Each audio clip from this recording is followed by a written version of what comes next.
Alright y'all, let's see if we can fix the gas tank on this Ranger with JB Weld. Now for those of you who are new to the build and have not been following along, a quick recap is motor was rebuilt, couldn't get it to start, so it sat in the field for 2.5 years. We got it started, but found out that somebody stabbed a hole in the gas tank, which is plastic, so we're going to try and use JB Weld to see if it'll fix it. At least a temporary fix until my buddy can get a new tank. I don't even think they make them new. I think you have to get aftermarket, but we're just trying to do this just to get it up and running and moving around. So let's see if it'll work.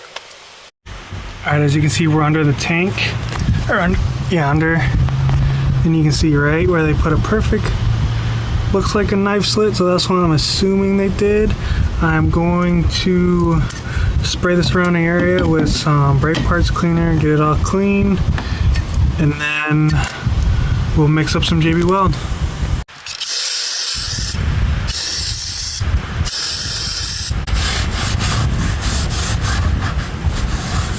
I'm just trying to get all the gas that was on it off, because I'm not sure if it'll react to the JB Weld, but we will find out.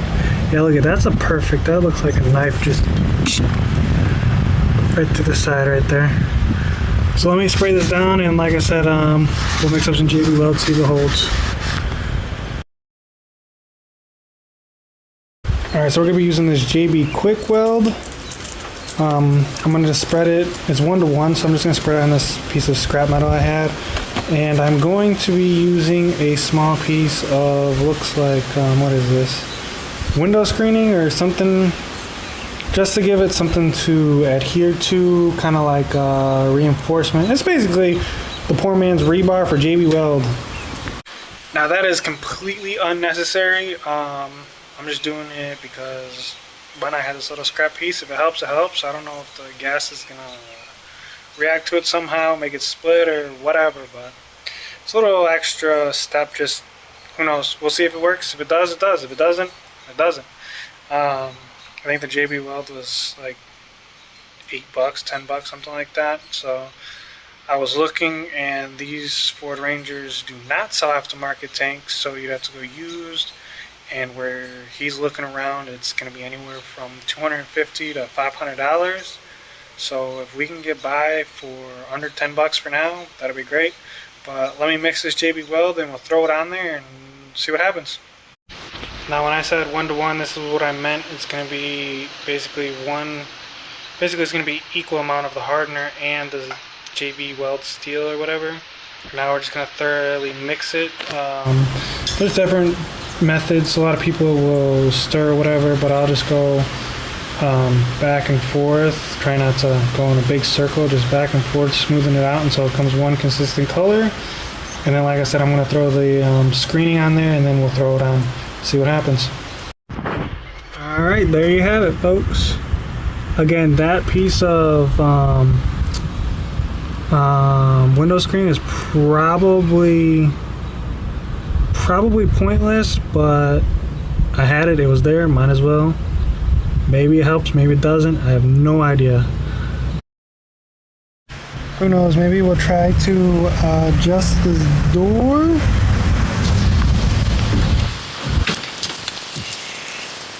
Because I can see right there, that's where, I mean, you can see where it goes up and dented. That's why, move. It might be a pain to close because it pushed this out and that in. But who knows, we'll see what he wants to do, if he wants to attempt to fix it or if he'll just put a new door in. Next is, I put fluid in the clutch cylinder, the slave cylinder, whatever, master cylinder, and it was just dumping out through the transmission housing, so might need a slave cylinder.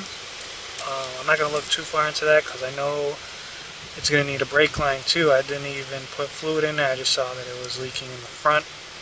So I got to contact my buddy, see what he wants to do, but for now we're going to wait and see, let that JB Weld dry for a few days, we'll throw some fuel in it and see what happens. Alright, the tank JB Weld is dry, so let's try this again. We're going to put another half a gallon in and see what happens.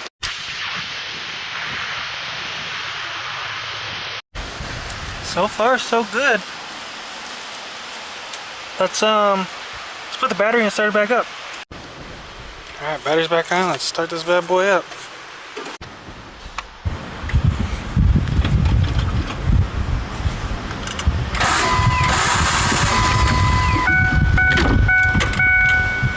Well, the good news is the tank is fixed. Now I gotta figure out why the starter's not engaging.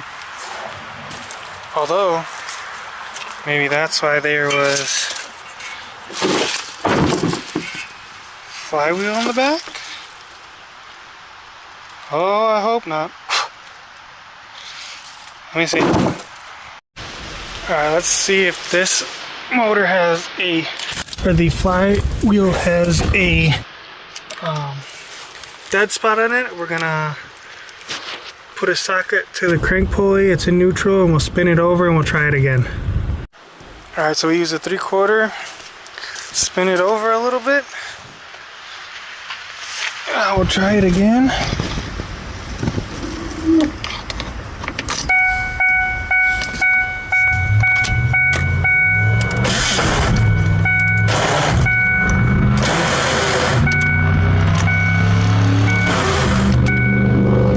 Something ain't right. I think there's